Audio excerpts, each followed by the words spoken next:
to a free room. My name is Brennen, and I'll be there for you. So tune in, go and tell a friend. Let's have a conversation that's going to help you. Welcome to a free room. Yeah, where you're invited to be. Ask the question, get an answer. Ask Brennen, you know just what to do.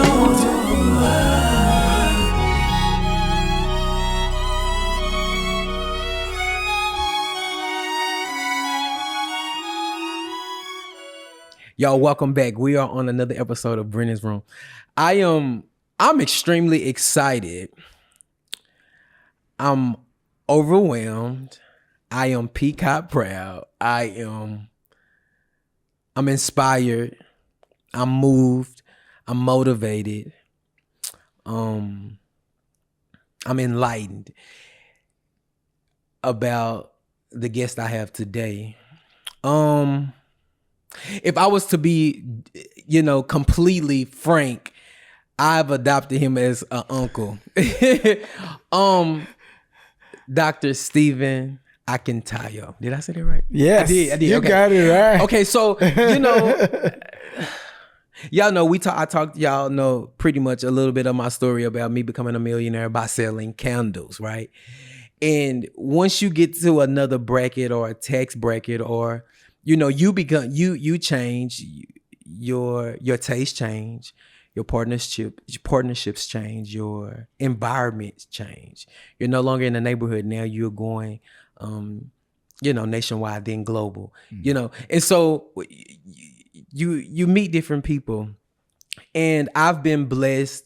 I've been invited. I've been asked and humble enough to even appear and show up on Uncle Stephen, his new baby. I kind of want you to talk about that. I don't know, like when you were in a room, I tell people this often. I'm a spiritual advisor for kings, but it's just some kings, you get in the presence with them and you just be quiet. You just sit back. I was telling a mentor of mine, I had this big party. He came, and like he's a king. Like he really has put me in position. Like he has really built me up as not only just a great citizen, but a man after God's own heart. God gives wealth. And so I was telling him, I said, they had this seat for me, for me to sit, and this was my party. And I said, a prince always gives up his seat for the king. And so I feel that way about you. I really do. We had a moment on my live, and I was telling you before we started, filming, that I've been in church. I grew up in the church. And even when I go back to churches, I hear the word, friends invite me. I used to be a gospel singer and all this stuff. So I'm always invited to events, to gospel events. But when I go to these revivals and these church things, I don't hear anybody that sounds like me, or even that sounds like where I'm going. And when you started to talk to me, you talked to me.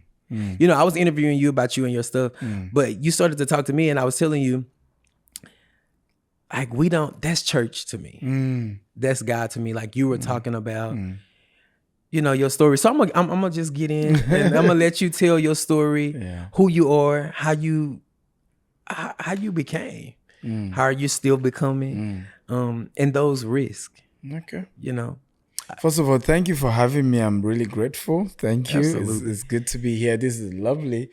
I love the ambience. The aesthetics. I'm gonna create something like this. I promise. Okay. I got it. As long as you do it with me, you can't do it without me. Absolutely.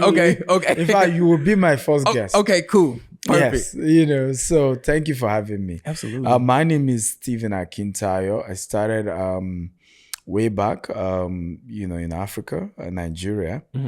I was born there, and poor neighborhood. My mother was a civil servant.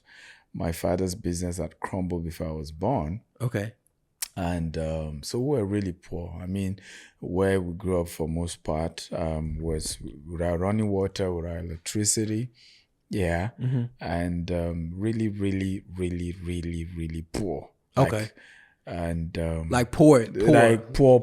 Okay. Yeah. You Americans don't know what We don't know what poor poverty is. Okay. You don't. You guys, when you people say we're poor, I'm like, okay. Yeah, no, this not poor. Yeah. This not poor. So, but I knew something was wrong with it because my mother would take us to, even though she was civil servant, take her to our colleagues who were even junior. But because we were 5 and she was the only one raising the kids with our money, Okay. she needed more money. So she would go borrow, and those ones would look at her with disdain. So I just knew something is wrong with this all. Why must my mother go borrow to send me to school? Something is wrong. So I used to ask her, I say, oh, because I don't have a college degree, I want to make sure you have a college degree and then you get a good job and you're going to be fine. You know, unfortunately, that doesn't work anymore. Good degree does not guarantee good job. Jeez. Yes. Okay. And good job does not guarantee financial freedom. Yeah. So I came across a book called Rich Dad Poor Dad by Robert Kiyosaki. Okay. Oh boy, that Change your life. That changed my life. You know, stumbled on Richest Man in Babylon, Acres of Diamond, couple of Think and Grow Rich. Those books just opened me up. Okay. So I got to know that it wasn't even about degree or no degree. It was the fact that my mother did not have passive income. Right? She only had one source of income. And even that source of income, once she stopped working, she can make more money. So I knew something was wrong. Okay. So in the university, I started my business with just $10. And in Nigeria alone, we have real estate asset of excess of over $100 million. Okay, so this is really what I really wanted to ask, because I'm sure no one has ever asked you this. Yeah. Where did the $10 come from? So I shared it. So it's funny because it's in Nigerian naira. So when you convert it, that time it was about $10. Okay. So it was called 1,000 Nigerian naira. Okay. So 700 was from a fellowship on campus that needed to send bulk SMS. I was sharing that with Zach. Okay. You know, so we used to help companies send bulk SMS. So they had a church program and they needed to send SMS to their members to come for the program. So they gave me 700. Then I added 300 out of my, allowance, because on campus, your parent give you money for food and stuff. So I added 300 to it, making 1,000 naira, equivalent of $10 as at that time. So just $10, not Yes. 10,000, Nah. not 1,000. But gradually, I used somebody else's platform. Gradually, I had my own bulk SMS platform. Then later, I had a franchise program to help other people own their platform under me. And then later, I started doing business to government, business to business, where I was, helping multinationals to handle their SMS messaging, email messaging, social media marketing. And then we just kept at it. 2015, we diversified into real estate, and that was the game changer. From $10. Yeah. 14 years ago now, I mean. Yeah, now, yeah. So things takes time, Yeah. really. So it wasn't like overnight, really, yeah. But that $10 grew to something bigger than you could ever imagine. The rule is a seed. In every seed, there is a tree. Ooh, wait, do it again. Yes. In every seed, there's a tree. And if you despise the seed, you can see the tree. You can't see the tree. Yeah. Yeah. In every seed, there's a tree. If you despise the seed, you're not going to see the tree. And I always share this. Every one of us have a seed right now. Yeah. The reason why it looks as if you can't get bigger and better is that you're despising your seed. Like, it's too small. It's too $10. small. What can anybody do with $10? But that's your seed. That's your seed. That's your seed. The faith of a mustard seed. Yeah. Yeah, if you can have a faith like the mustard seed, you can move mountains. Big mountains. You had seed faith. Yes. You was talking about something. earlier, I was again being me asking you all these questions. You said you looked into your future. Can you talk about that? Yeah, so I was dating a lady, and one day we were into this heated argument, and it was like my futures flashed before my eye that, hey, because I 2008, I did a 50-year goal plan. Yeah. And I encourage your viewers, you guys need to start a goal plan. Like, where do you want to be? Just write it down. Forget if money.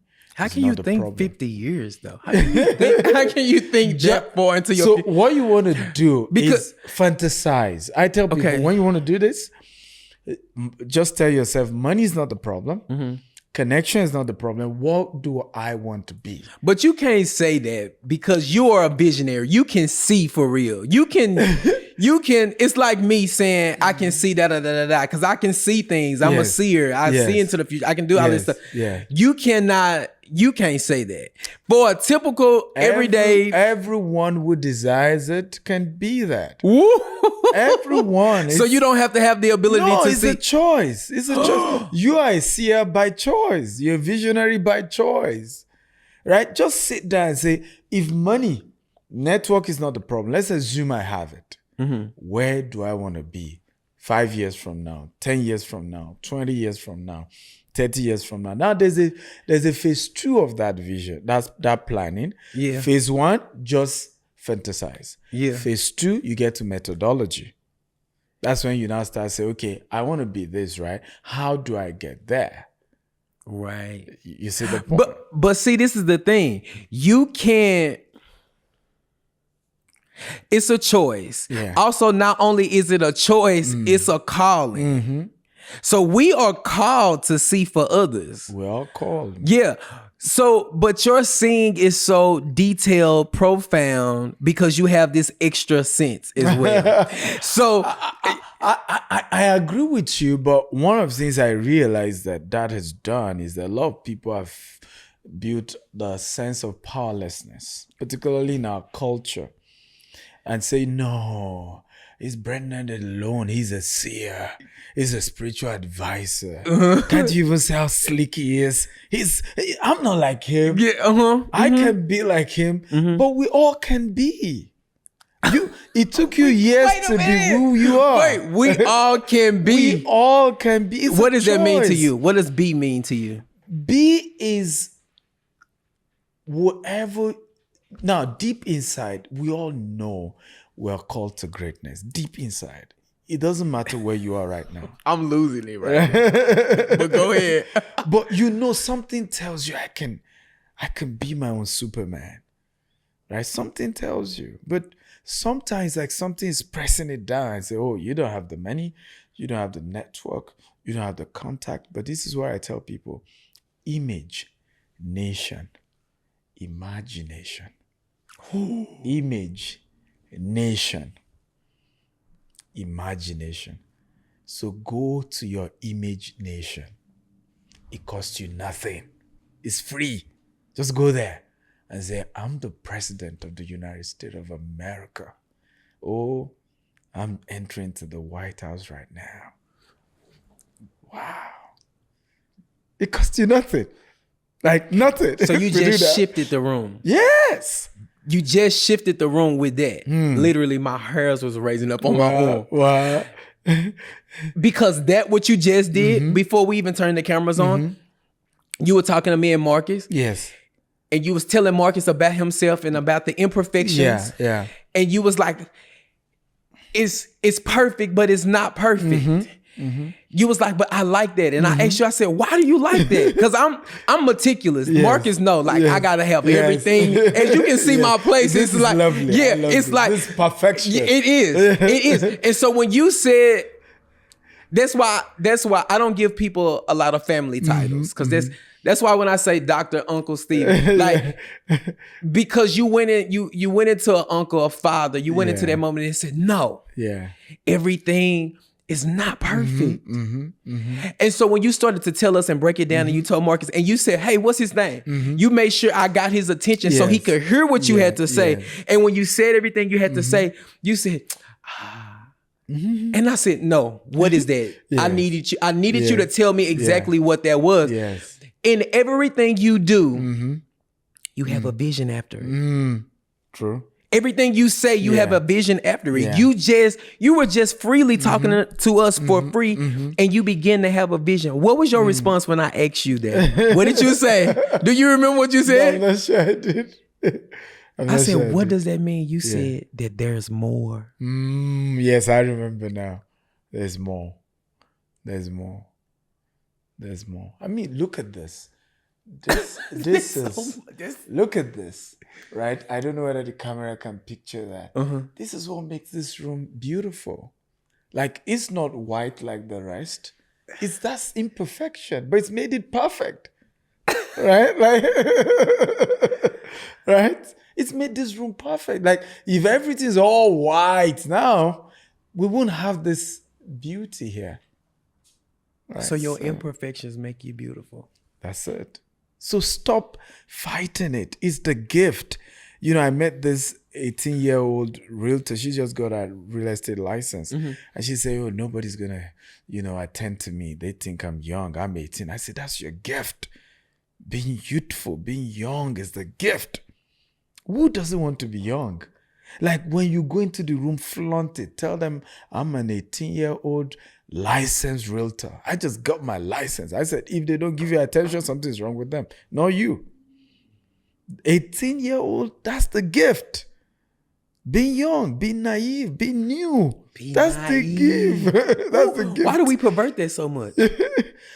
Being naive. I think it's because the universe is telling us, and this is why people are getting depressed. This is why you're seeing people even complain about Instagram.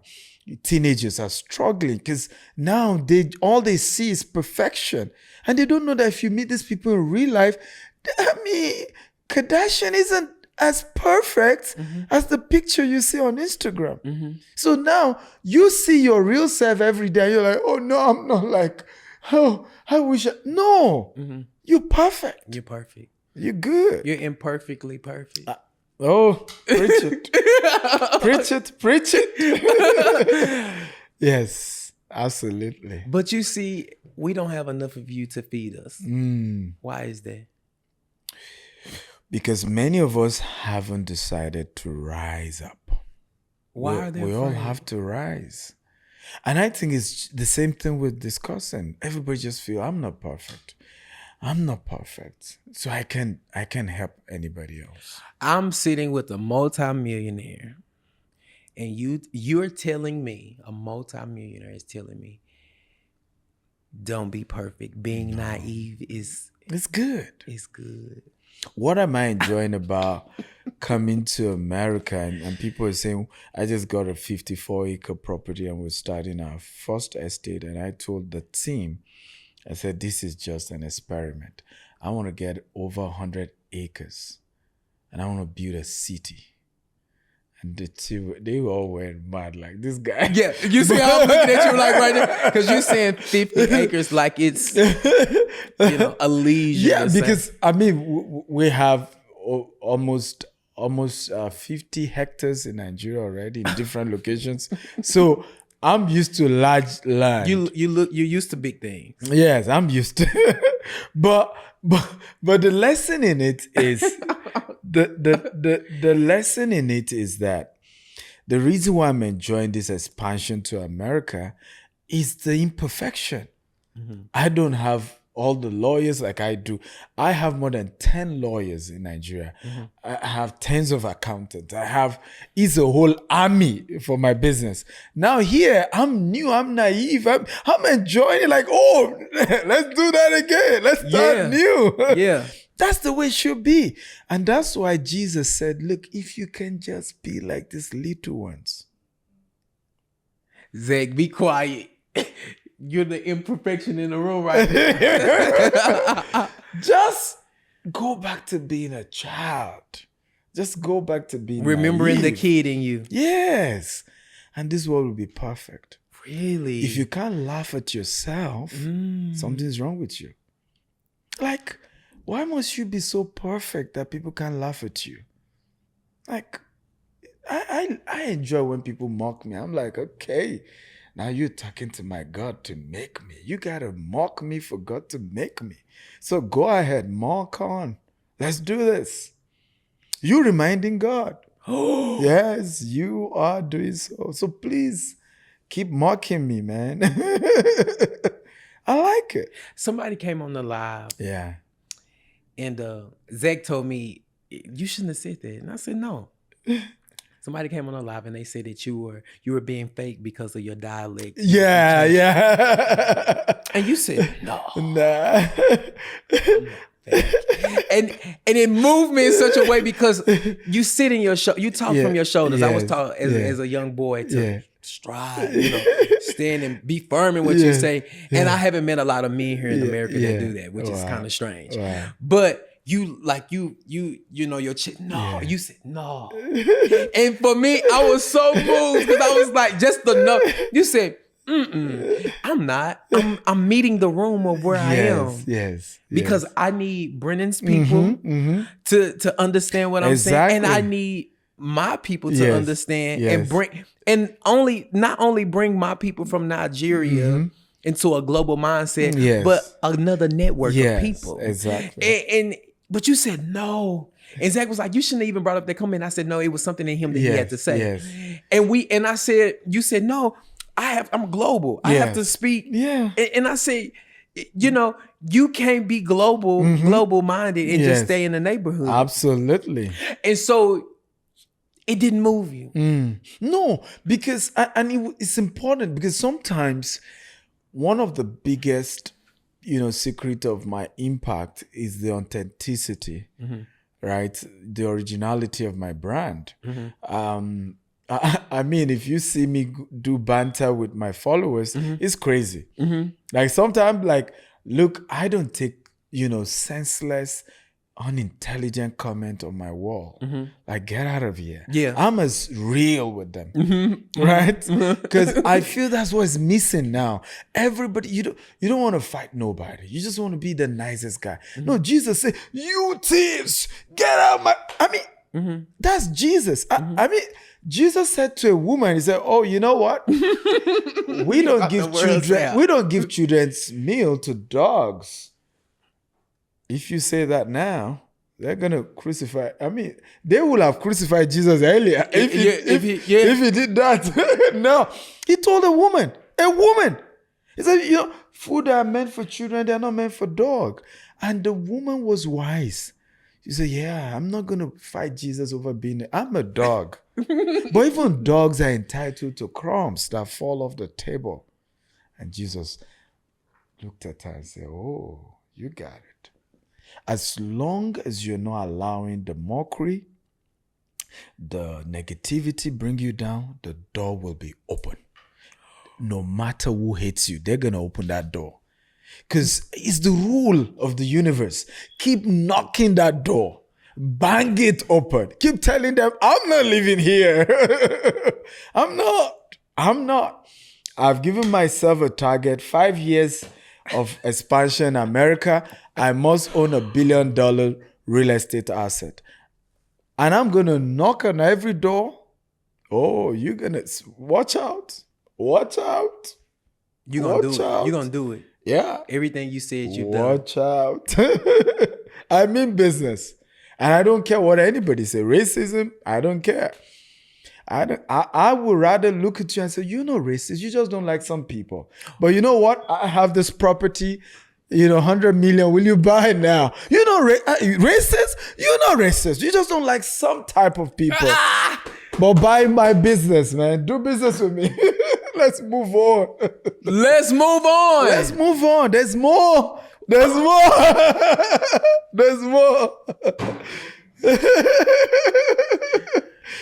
more. How do you feel about that? We talked about racism. Yeah. And you talked about, Mr. Cardone, who you have for the week. What is that? You said that doesn't. We really was. That live was crazy. Yeah, it was insane because we hit. Move on. Yeah, move on. I think. One of the things I was sharing, I think, on your life was the fact that some of us are angry with the great-grandchildren of slave owners. They don't even know what slavery is. They even don't know that there's white privilege. They don't even know they're privileged. You told me that. Yeah. And you move around and say, oh, see them, all them white racists. And they're like, I don't know what you're talking about. Yeah. Right? I'm also struggling in America. So just like we're paying, they're paying as well, because they like, I didn't put you in slavery. Exactly. Why hate me for some of my followers crucify me for that, because I don't classify with. I love it. Hear me. Hear my heart. I love everyone, from the Black Lives Matter, the LGBTQ. I love everybody, right? I don't classify with anything just because classifying with a thing is cutting off business from other things. Oh, preach it. Preach it. And when you look at the Bible, let's even say that's your mindset. Okay. The Bible says that I will give you the wealth of the Gentiles. Ooh, you about the world out.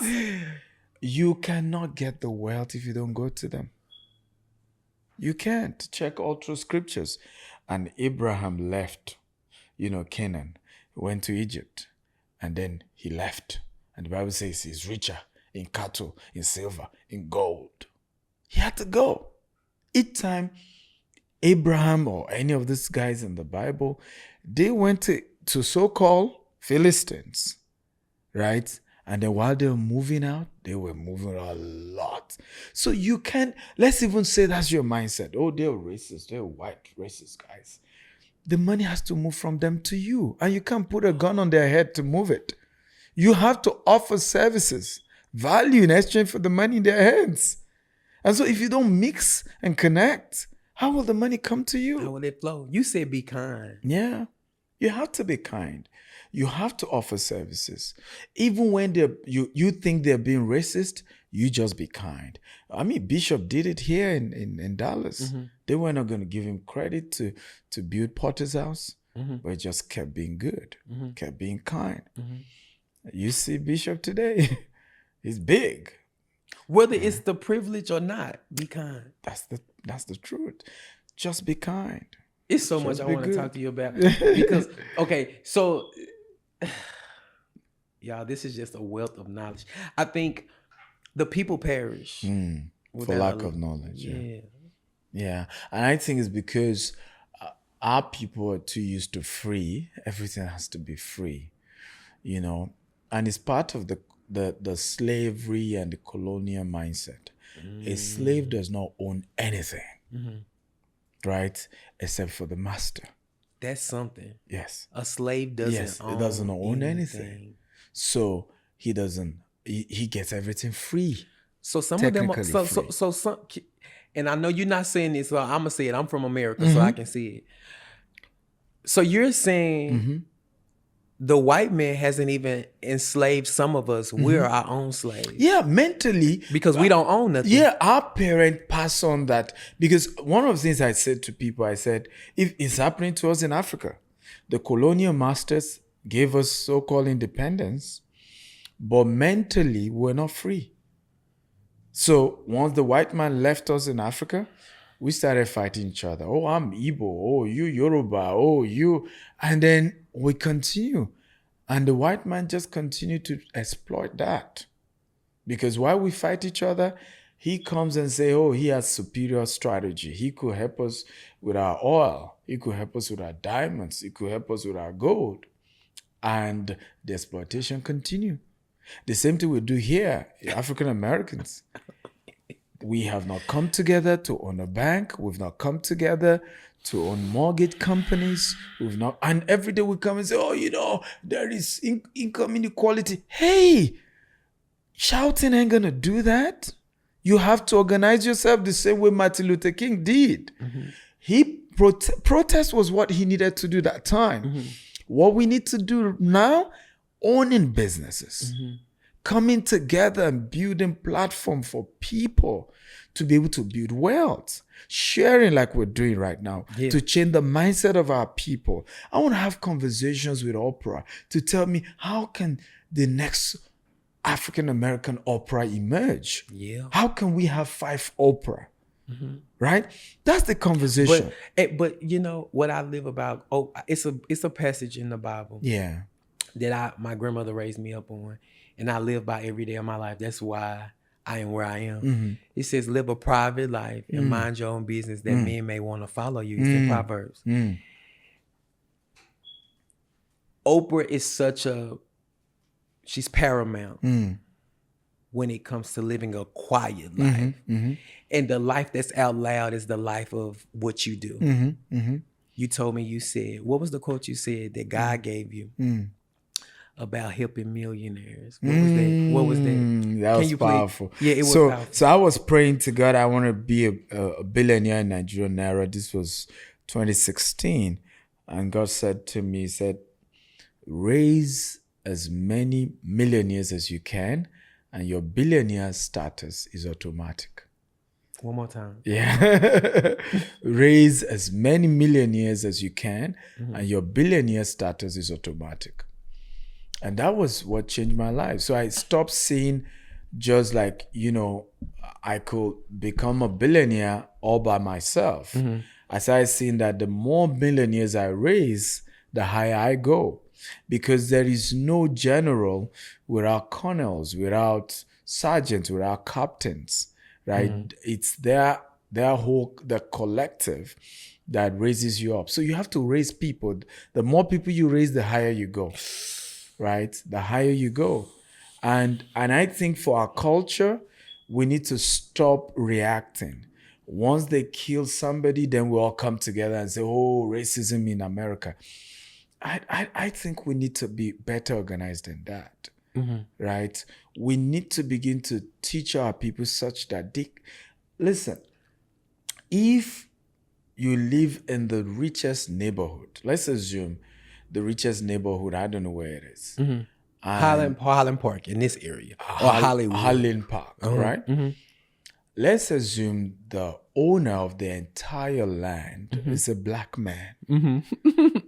Is racism possible in that land? Because the owner is black, right? So we cannot end racism until we end poverty among black people. And that's the real major work we need to start doing. And when I say end poverty, I'm not saying give them food. I'm not saying, handouts, which we do a lot of that. No, I'm saying, empowerment programs.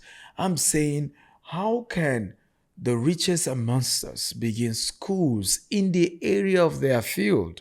Like I have school in real estate because that's my field, so that I can raise more millionaires in the real estate sector.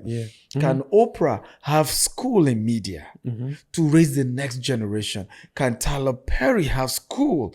Right? These are the people that you are talking about. I don't know if Zach, did you tell him that these are the people that I role model myself after every day? I wake up and I read these people. I read every day. And so the fact that you're in my room and I'm mentioning and you are mentioning yes. So that's the model we need to start.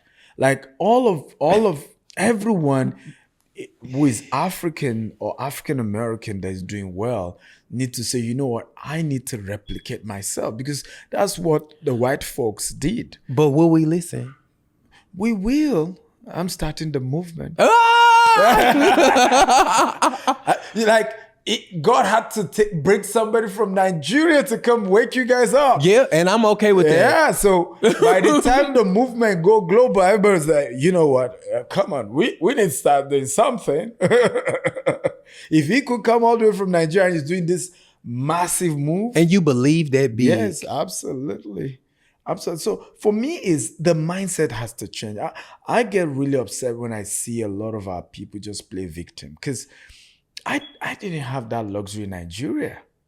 There's no white guy in Nigeria to blame for why I'm poor, right? You have that luxury of, and I don't have running water. I don't have electricity. I don't have good internet. You didn't have anyone to blame. Yeah, I don't have anyone. You guys have good water, electricity, internet. I mean, to open a registered company in America is like $200, $300. I'm like, and man, it's so fair. In Africa, you need to know somebody that knows somebody. To even get license, you need to know somebody that knows somebody that knows somebody. I'm taking notes for myself. But here, you just do things. As long as you follow the rules, you got it. So you said, I'm trying to, I want to get through the whole thing. Yeah. I don't want to be selfish and hog, everything for myself because it's for you guys. But I have to breathe in that because we have so many people that we blame for our misfortune and for the way we chose our lives. What does that mean to you? Like, do you have family members or old friends that blame you for moving on, being a millionaire, multimillionaire? Do you have people that walked away from you? Do you have people that blame you for being successful, for choosing? Absolutely. On social media, there are a lot of them. Okay. A lot of them, because Okay. I have cumulatively over 1 million followers across all my platforms. Okay. And they do, you meet people who just write stuff, and I understand their pain. I really do, because I used to be there. In fact, years ago, when I was too young, when I see somebody in a good car, I'm like, we don't know how they made it. We don't know how they got their money. It took one of my mentors to say, stop saying that. Because when you say that, you are cutting yourself off that potential status. And it's not everybody there that had to cut corners. Some did it legitimately. And so when you are just thinking everybody who is successful must have cut corners, now you're just saying, I can make it because I have to cut corners to make it. So you see how you have disempowered yourself mentally by just thinking everybody who's doing well, something's wrong with them, or they've done something. So it's a culture, and I shared this, I think, on your platform as well, that the African culture, and we need to change it, because culture will eat strategy for breakfast. Yeah. One more time. Yeah, culture will eat strategy for breakfast. And the African culture believes that deep down, poverty is good. They believe that poverty is good. That poverty means you're humble. Poverty means you're holy. Deep down. So what is rich? And it's because, again, it's part of the colonial and slavery baggage that's come with us. So it's rich. So what is rich? So rich means basically that I don't need to have too much.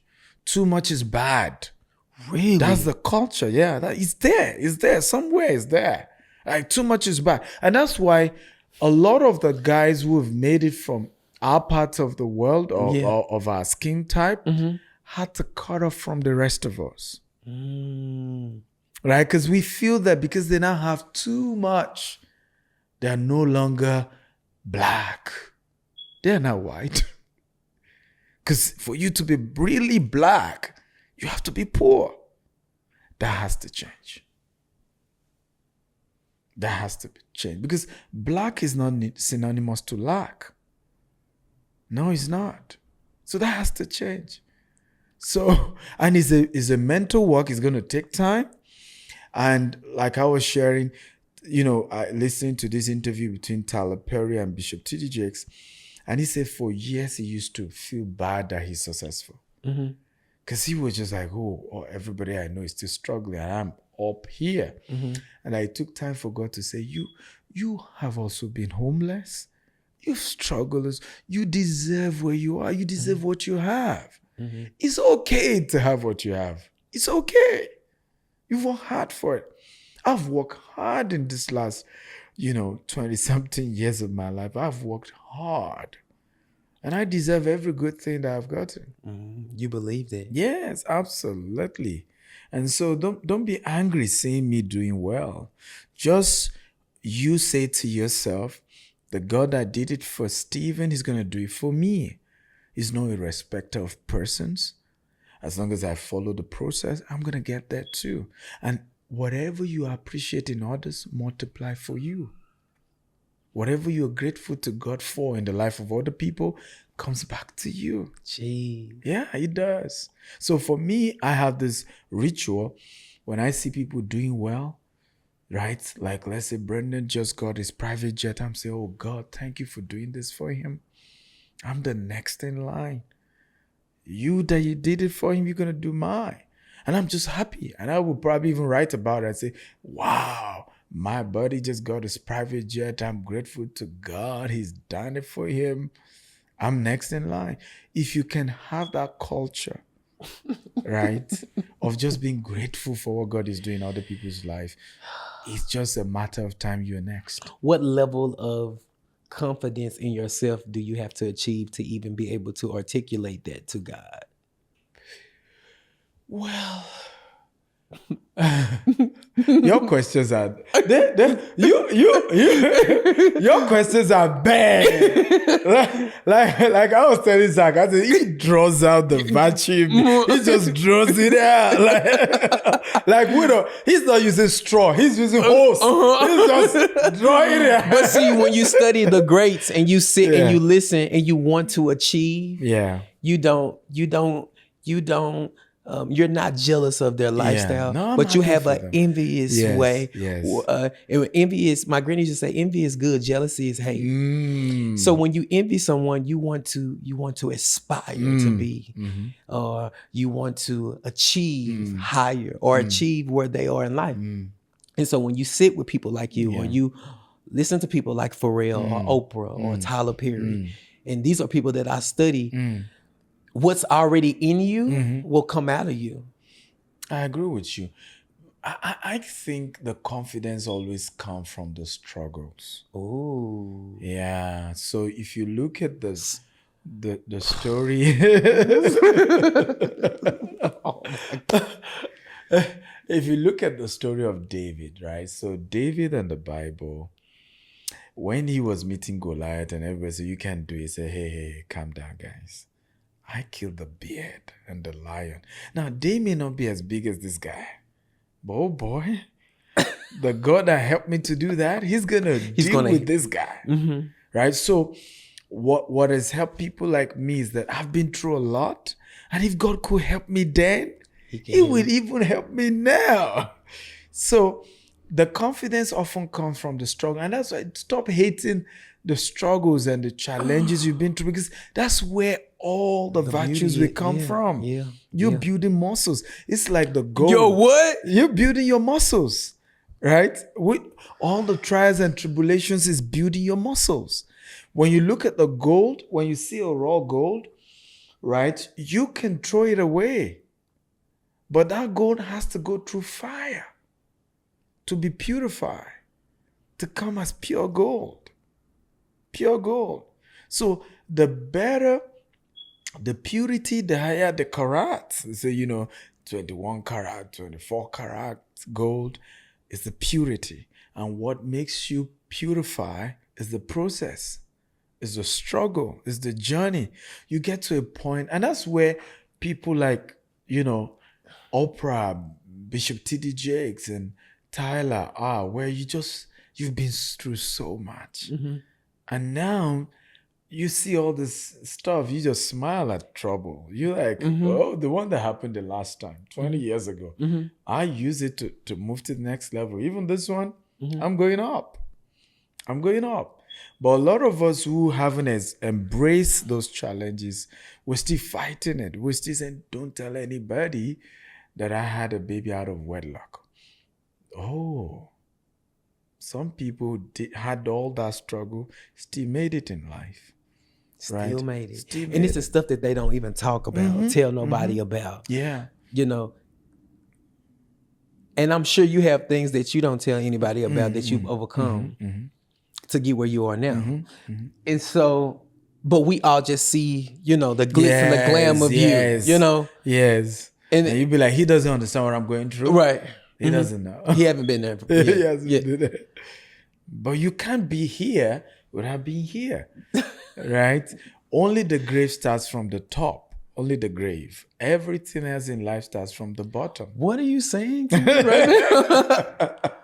So basically, except you won't be dead, you better start from the bottom. Okay, I'm gonna move on. I'm gonna move on. You said something to me, kind of Yes. stuck with me. Yes. You said, "Hey, you gotta meet my wife," Yes. and you said, and you said it was such. You were so like vibrant when you said it. You felt like fun. Yes. And you was like, you would love her. You would Yeah. love her. You said, are you married? And I told you, I said, no, I'm single. You said, no, you got to get you somebody quick. That's gonna make you happy. That's gonna make you happy just like her. What does that mean to you? What is that?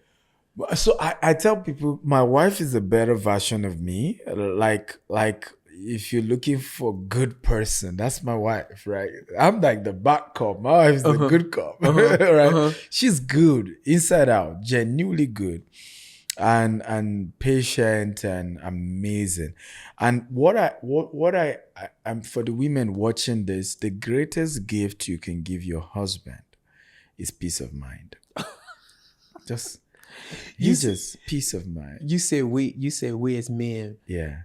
we want peace. We just want peace. Like, that's the greatest.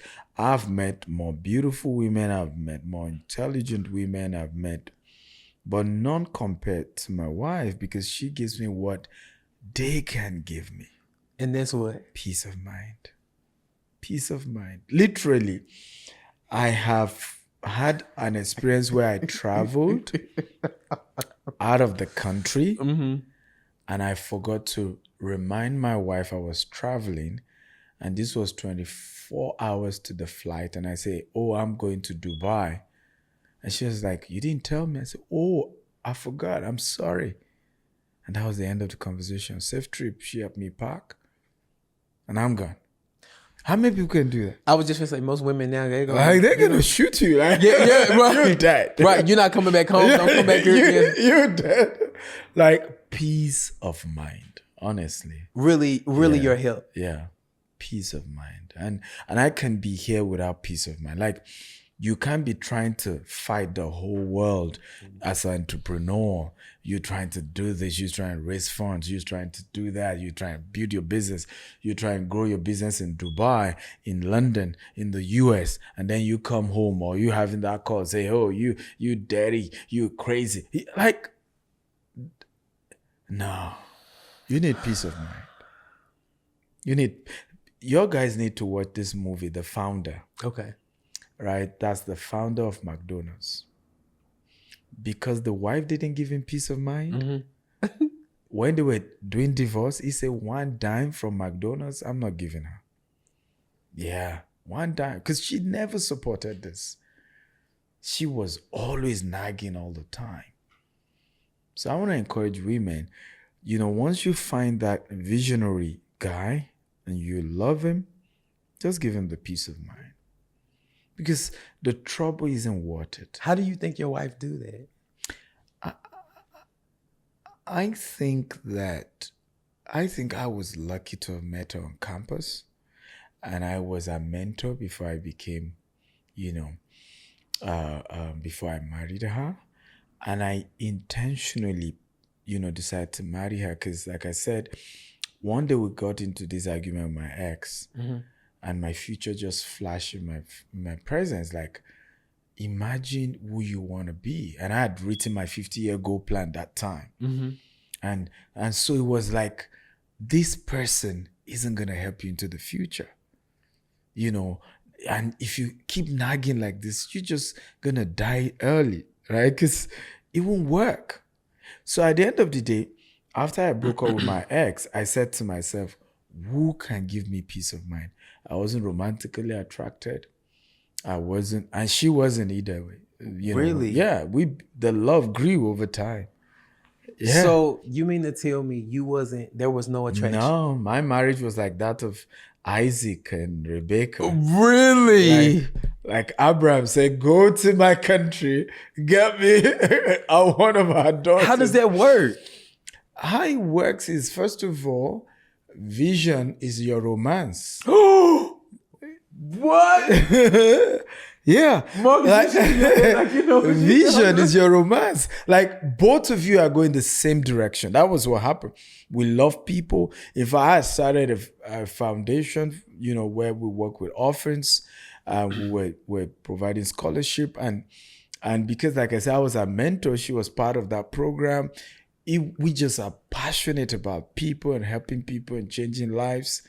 You know, so vision was our romance. Yes, we knew we're going the same. Like even if we're not married, both of us wanted to move in that direction of what I'm doing today. So, and I think a lot of men need to begin to think that way. Like, marry somebody who will still do what you're doing even if you're not married together. Like, but you know, you're different. I keep saying this, and I know you're probably tired of hearing it, but you're a different kind. You know, these men that I know of nowadays, some of my friends, they like, man, they want the woman to do everything. no. You don't live like that. No. Yeah, you raised on the old foundation, like the man provides. Yeah. And so she's easy to give you peace because she knows that her peace comes from you. You get what I'm saying? No, you got to really hear what I'm saying. Your peace comes, her peace comes from you. So it's a partnership. Yeah, it is. It is. Yeah, you're not just marrying, you're just not with a wife that does nothing. You know, so in my defense of being single, if I provide everything, then you be peace. I agree. And I think that's possible. You know, very possible. It's worked in my life. You know, you just need to do what I did. What did I do? I met a lady, even though I didn't do it for a selfish reason because I didn't even know I would marry her. I met a lady who was emotionally troubled and I mentor her, help her to find purpose. And God just did it that in future when I became single, I looked at it and I said, you know what? This is really the person who can give me that peace. You helped her find purpose. Yeah. I'm writing a book, working on a book in a series that says purpose people find purpose. Purposeless people find purpose through purpose people. Powerful. Yeah, that's powerful. And so when you just said that, it ignited that back in me. It's a lot of things, man. I'm gonna talk to you about that off the camera, but it's a lot of things that's been ignited that you've said. You know, I think you kind of got an unfair sense that a lot of people don't have because you walk into a place. I watched you when you walked in the door and you was just looking around. Just like, and I could literally hear your thoughts and see what you felt. And we immediately, but of course it happened like that on live. But just seeing how you build in your mind. You build in your mind before, and I do this. That's why we are so, I can connect. We connect. Because I have a vision for a person far off. I can see them down the street and say, oh, this is what they're supposed to be doing. This is what life is supposed to be for, like, for them. I do that. Like I build relationship for 10, 20 years. Like I can see you and I'm like, 20 years from now, all right, this is what this guy is going to be doing. This is the kind of partnership I'm going to be having with him. Yes.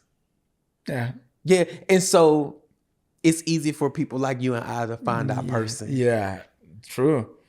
From business, our business person. Very true. But I believe, and not even to switch, but I believe God really led you here. Like I believe if there is nothing but two people that show up to the conference. Or to the festival. Purpose led you here. Absolutely. I agree. And absolutely. It is, you mean it. and even, and I say this, but even if God didn't want to do it, he'll do it for you because you meant it and you gave your all to do it. And so it's just like, I call Zach and I'm like, no, I had like a list of people I wanted to interview and sit with and, you know, kind of talk life with. But I was like, why didn't Zach was like, well, I didn't think you would want him on your show. You know? Like, you know, and I'm like, are you kidding me? Like, you know, the people that, but this it felt like I was talking to me. Wow. I had calls and Wow. people was like, Wow.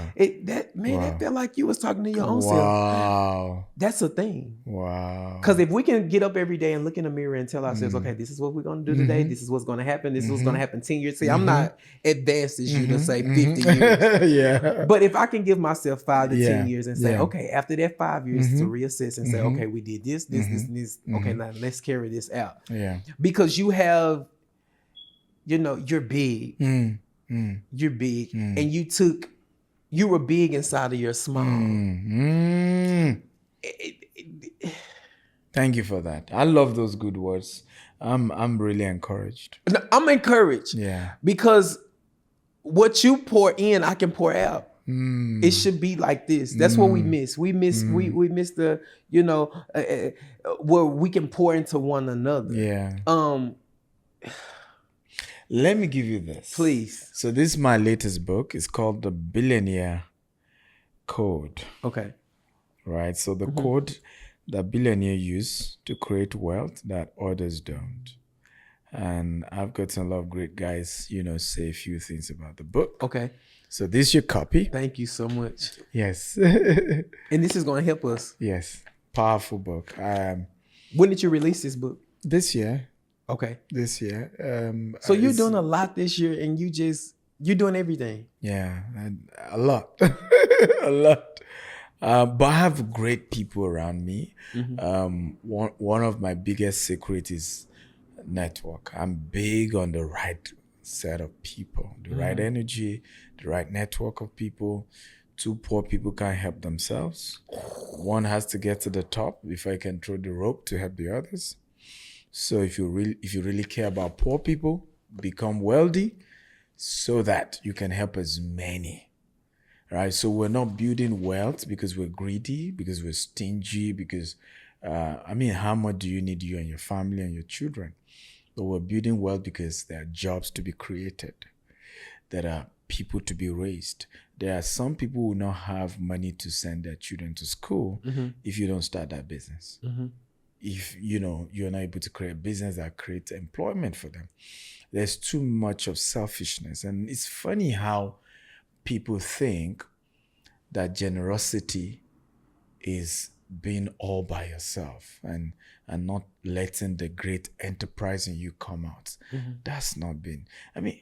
There's no way anybody can make impact without building wealth. It takes money to change lives. It takes money to change lives. Takes money. So you have to make the money.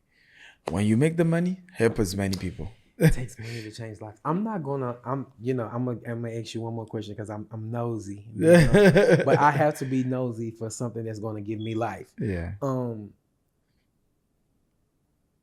You said taking a risk. What did you say about risk earlier before we started talking? You said you have to take risks. It was a quote you gave, and I couldn't catch it fast because we was talking. Yeah. People need to start helping with my quote because I dropped so many. Man, you dropped so many. Sometimes because it was so good, I couldn't catch my phone. So I was like, Zach, hurry up and give me my phone. But you said something about risk. If you don't take risks, there's something with life. You won't live life or something like that. I can't remember how you said it. Okay. So, but let me share about risk. For me, I'm not sure I remember the quote, but risk is living. Yeah, it's living. If your heart don't beat at least 3 times a week out of fear of the risk you're taking, then you're not living. You're not. Because you're not stretching to the limits. You have to be scared like, oh boy, I wish so. And that's when you now need God. Yes. If He's not big enough, then you don't need God. God is interested in big things. Because now you're going to call on Him and say, oh, help me. God is interested in big things. I need your help. Like this morning for my event, they were telling me we still need $100,000. I said, Lord, I need your help. Have mercy. Help me. Right? So the truth is you will live your full potential when you do big things. Because now you need the help of God. And God will come in. Because He want to show up. You want to show off. I said, I helped you. I said, yeah, God. Yeah, you did. Yeah, you're right. Yeah, you got it. Yeah, I was out of there if you didn't go. Yeah, but that's really how to then build a good relationship with God. But when you do small things, you don't need anybody. You don't need God. Right? So taking risk is living. Taking risk is bringing God into the equation. Because now you can say to God, Lord, I can do this all by myself. I need your help. Particularly here in America where there's so much funding for everything.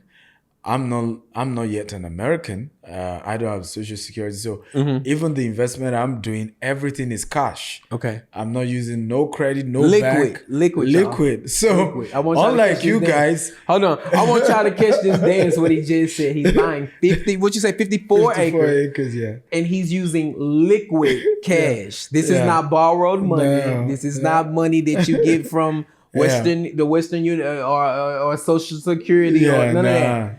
This is liquid. Yeah. We're not going to get into what liquid means, but because that's a whole nother story. I mean, the first time I came to the US and they stopped me at the point of entry, I remember I had to look at the guy. I said, Google my name. Like, I'm helping America. Yeah. I'm bringing my liquid to spend here. Yeah. Come on. Yeah. Not everybody from Africa is broke. Wait, hold on. Come on. Or scamming. Can we say that too? Or scamming. Yeah. I'm bringing my liquid to spend here. Hold on. We got to catch this. He said, Google his name. I told the immigration guy, I Google my name, you know. So the guy said, oh, we'll see your social media. And I said, no. You're going to see books I've authored. You're going to see interviews. When he heard books, he was like, you're an author? So I put my hand in my pocket. I said, yeah, Google it. It's on your Amazon. So he Googled it and said, oh, you're the author of Survival Instinct? I said, yeah. You're the author of this? I said, yeah. So, obviously you're one of the most important people from Nigeria. On behalf of United States of America, welcome to Atlanta. I say, yeah, you better say that. You say that. You say that. Liquid. Again. Wow. We play a game. We play a game here on my platform, on my show. And basically I give you words. And you tell me what those words mean to you. So the first word I'm going to say is poor. Passing over opportunities repeatedly.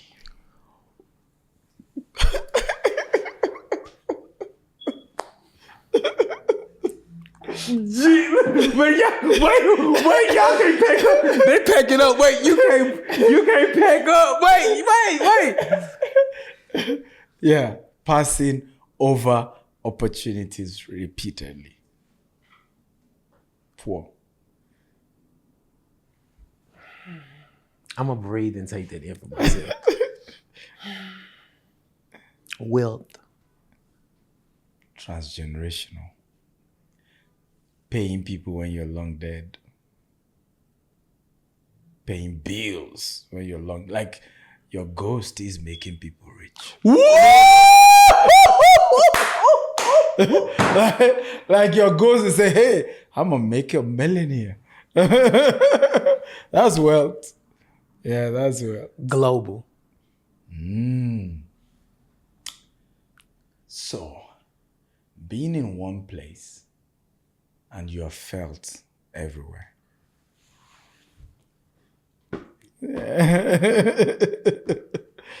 Yeah, being in one place and you're felt everywhere.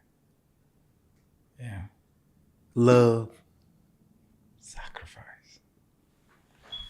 Y'all, this has been another episode of Brennen's Room. Yeah. I don't even... Thank you. Thank you for having me. I appreciate it. Please, y'all go get the book. He's my Uncle Stephen, so y'all can go get him by Dr. Stephen. And what's the last name? Akintayo. Akintayo. Yeah, you guys have to call that Akintayo. Akintayo. You must get used to it. A lot of white names, you got used to it. You gotta get used to black names too. Akintayo. You'll never forget it. Thank you so much, Uncle. I Thank you for appreciate having you. me. I really appreciate it. Yes, I'm grateful. thank you. And I enjoy this. Good job. Awesome. Thank you. Awesome. I'll come again and again and again. And I'm gonna call. This is good. I'm gonna call. This is good. You better know I'm gonna I'm gonna wear you out. Oh, it's Brennen again. Lord, what do you want, son? But thank you so much. I appreciate you. Thank you for having me.